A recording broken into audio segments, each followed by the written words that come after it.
What's good, y'all? Welcome back to our Washington Capitals franchise mode here on NHL 25. We are here just past the trade deadline for the 2030-2031 season. And yeah, if you guys missed the last episode, I definitely suggest you check that one out, as that is a very important episode in this franchise mode.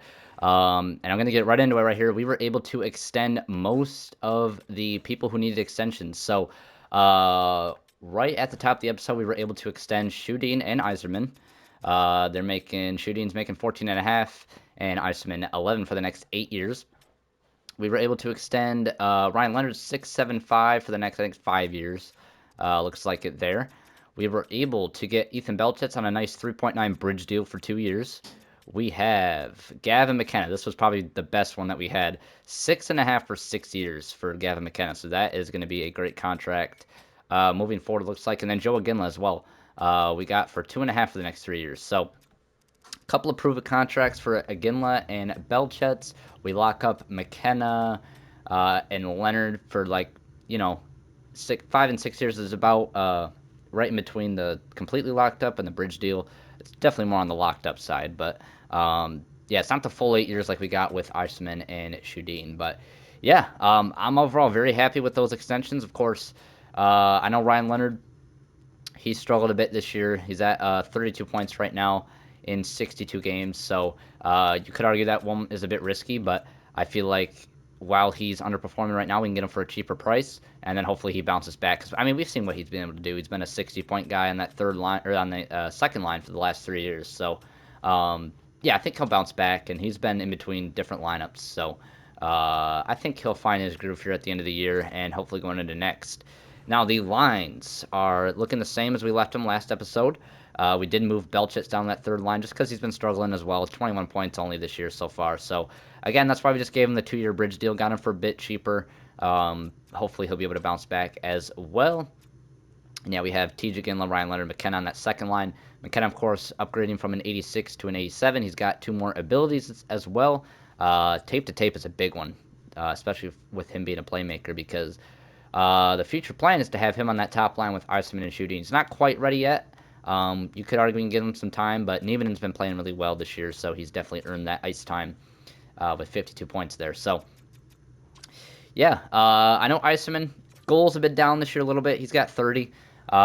He's looking like he'll get at least 40, hopefully, and it's crazy to say that that's a down year for him. He hasn't had less than 60 goals since 26-27, but we'll see how he ends the year. I mean, either way, as long as he can, perform at a top line level, it's not a big deal. So, and we're winning games, so that's the big part. Shooting's been great still, though. He's point per game, 48 assists this year. Again, his assist numbers are going to be down, and I mean, Yzerman's goals being down makes sense, but he's still point per game. So, really glad to see that. Daig as well, he's been solid this year. I'm going to assume 9-10 is probably where the elite goalies sit right now, just because of where scoring's at. We could take a look at that real quick. I was going to look at the end of the video with all the stats, just kind of save it till the end, but we can see where we're at here right after the trade deadline, because we haven't taken a look around the league at all yet this year, so might as well get that in. Did we go through the awards last year? I'm not sure if we did. We kind of just been zooming through this. As we know, Chicago won the Cup. I can't remember if we... McDavid, Hughes... I think we did go through this, yeah, because I remember Hughes double... Yeah, I think we looked at this already. Okay, just want to make sure. Then we can take a look around the league really fast. So leading the league in points is going to be, yeah, kind of a surprise name, though. Jonathan Lekiramaki, 93 points, playing with Elias Pettersson with 92 there. Matthews, goal per game, he's got 90 points. Yeah, I'm going to guess a 9-10 is a good save percentage based on these results. Yeah, Matthews is first in goals. So, not that Yzerman had a chance at the Rocket this year, but even if he was scoring, it would have been tough regardless. But yeah, look at Kiramaki. He's at 89 right now. I think he had a good year last year. Okay, 78 points. So yeah, he's definitely gonna get a big increase, and he is up after next year. So they're definitely gonna look to extend him at some point. Demko, wow, Vancouver is just insane. Demko's a 9.25.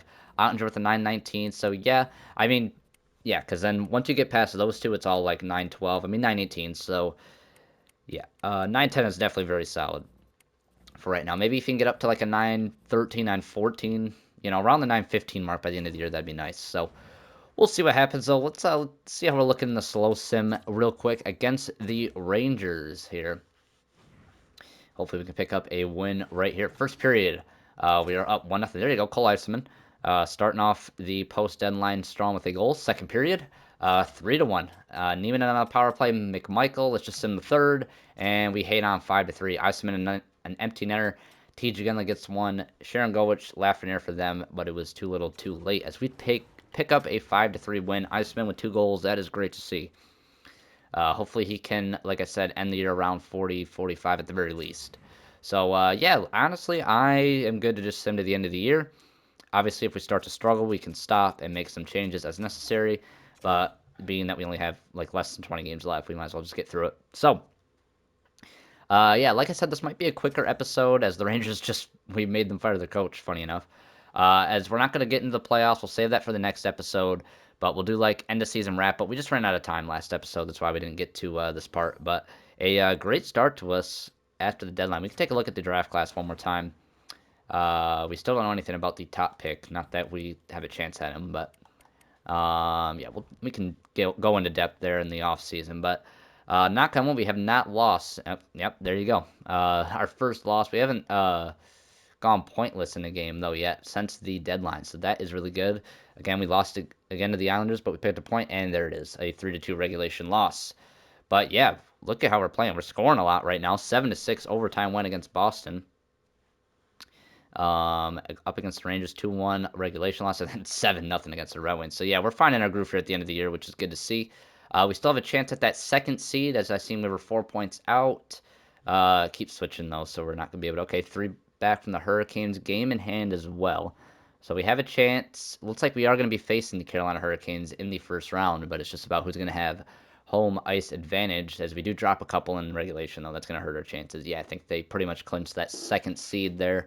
As we finished out the year, 2 wins and a loss there. So we finished the year 46, 26, and 10. Another very solid season for us. 102 points puts us third in the Metro. We would have been first in the Atlantic. That division was a bit. It was pretty competitive though. I mean, 8 seed, 73 points. Just no like crazy good team. The Metro though, you know, you had the Devils 115, Carolina 111, us 102, and then the Islanders squeaking in there with 98. So yeah, I mean, even if we weren't playing up to par, we still had a great chance to make the playoffs just based on how the Eastern Conference was this year. Not very good. And yeah, the Canucks dominated this year. 59 wins, 122 points over there in the Western Conference. So there is the end of the regular season as we can take a look at the final stats for our players. As Shudin is going to lead the team in points with 92. Wow. All right, so Iserman had 30 goals in 62 games. He ends the year with 51. So he had 21 goals in the last 20 games. That is insane. And he definitely rebounded at the end of the year. I mean, we can take a look here. So February had 7 and 9. March he had 15 in as many games. April 6 and 8. So yeah, he just completely took over. Yeah, 21 right there. 21 goals right there. That is insane. That is absolutely insane that he was able to get to 50 despite having a slow start to the year. He hit 3 goals in 20 games, mind you. So he continues his 50-plus goal streak. It does go down from 60-plus, but 4 years in a row, at least 50 goals. He has 84 points this year. You can argue there's been a decline there, but, I mean, I'm still happy with 50 goals and 80 points. So that is very good. Like I said, 92 for Shudini, ends with 69 assists. Neiman 72 on the top line, so very solid for him. Is that a career for him? It is by a point, so that is good to see. T.J. Gillen was able to get 58, despite playing third line for half the year, so that's very good. McKenna ends the year with 56. Very, very solid year for him. A bit down from last year, of course, but he got some growth and some abilities, so hopefully a bit of momentum going into the playoffs for him. Leonard did pick it up at the end there, 49 points, so there is that at least. Definitely down from the last few years, but I will take that. McMichael, 43, has been really solid in that third line. Pinto, 35. Caden Wallace, 31 points on the fourth line. 17 goals. Rookie campaign. That is a great rookie year for Wallace. Ended up only getting 2 power play points. So, again, our power play still looks like it's struggled this year, which is fine. But definitely something we want to look out for. Belchet's, he only ended up with 29. He had a rough year this year. Not sure what quite happened. Maybe just too many guys producing, and he wasn't able to And then again, Joseph down there. As we look at the defense, Quinn Hughes 75 points, which is down from the last couple years, but I mean near point per game for a defenseman. Definitely can't complain about that. Hudson, again, scoring's just down all around for our team a bit this year. 75 points though. Okay, that's not where he's at. 47 points though for a second pair defenseman, still really good. Plus 13. Um, yeah, look at that bottom pair. Plus 24, plus 25. Those two have been really, really good. And then obviously Matejchuk Burf is very solid as well. And then in net, wow, Daig dropped a lot at the end of the year. So a 904 he ends with. That is not good. I guess a 905 it says right here. It's been really tough to justify playing him. I mean, last year, well, the first year we made the playoffs, he didn't have the greatest of stats. Last year, I mean, a 912 is solid, but he had that game 6 crumble, which really cost us. And Lindbaum, again, our backup, really good. So it's really hard to justify starting Daig. It might be it's his net, but very short leash.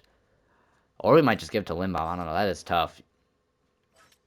That is another very tough decision. Again, we went with Daig last year, and he got us out of the first 2 rounds. He did have a couple of rough games in those first 2 rounds, but overall he played very well. But then the conference finals, he had a few rough games that cost us. So, yeah, obviously, 2 years ago we won the President's Trophy. Last year we had another dominant year. So to say it's a down year is a bit of not telling the whole story. But we still had a very, very good year, all things considered. We were a playoff team, and honestly, if we get a Stanley Cup, none of this will matter. So, yeah, look at Austin Matthews, 122 points, just steals the Art Ross from Lakiramaki. Also, a 79 goals, so he is not sharing any trophies this year. Leading goal scorer, leading point getter, probably going to get, he's definitely getting the Rocket. He's getting the Art Ross, probably going to get the Hart. And we'll see when Toronto loses in the first round, as they always do. Obviously, Lakiramaki, a great year. McDavid, 120. Pedersen up there with 116. Marner, Draisaitl. So, I mean, your usual names. Matt Savoy's been up there playing with McDavid and Draisaitl these few years. So, besides Lakiramaki, it's pretty much your usual suspects. Quinn Hughes has a shot at winning a third Norris, as he was 4 points behind Makar, but he has a plus 31 compared to a plus 3. They could also give it to Olin Zellweger. So, but the fact that he's in contention for a third Norris in a row is very impressive. So Quinn Hughes, still one of the best defensemen, if not the best defenseman in the league, which is amazing. And then, yeah, you see all the goalies up here. Daig only with 36 wins, 35 wins. So, how many did Lindbaum have? I didn't even really check that. He had 11 and 19. Yeah, Lindbaum was very dominant in his limited role this year, so he might have a case to be the starter. And then I know Vamelka was lighting up the AHL. He continued to do so. Doesn't look like they had a good year though overall, but yeah, I haven't even been paying attention to them. They have like the same team, and it's not very good. So yeah, there's that. So if we have to bring up Vamelka, and honestly, I probably will right now as we sim. We know we're facing the Hurricanes. So let's just confirm that here. And then, yeah, so we'll advance today, so we're up against them there. And then what I'm going to do is go to roster moves. We're just going to move up Vamelka in case we need him in net. So there is that. And then just best HL lines because their season's over anyway. All right. Honestly, it might just be Lindbaum's net to start. I think that you can make a very good case for him to start.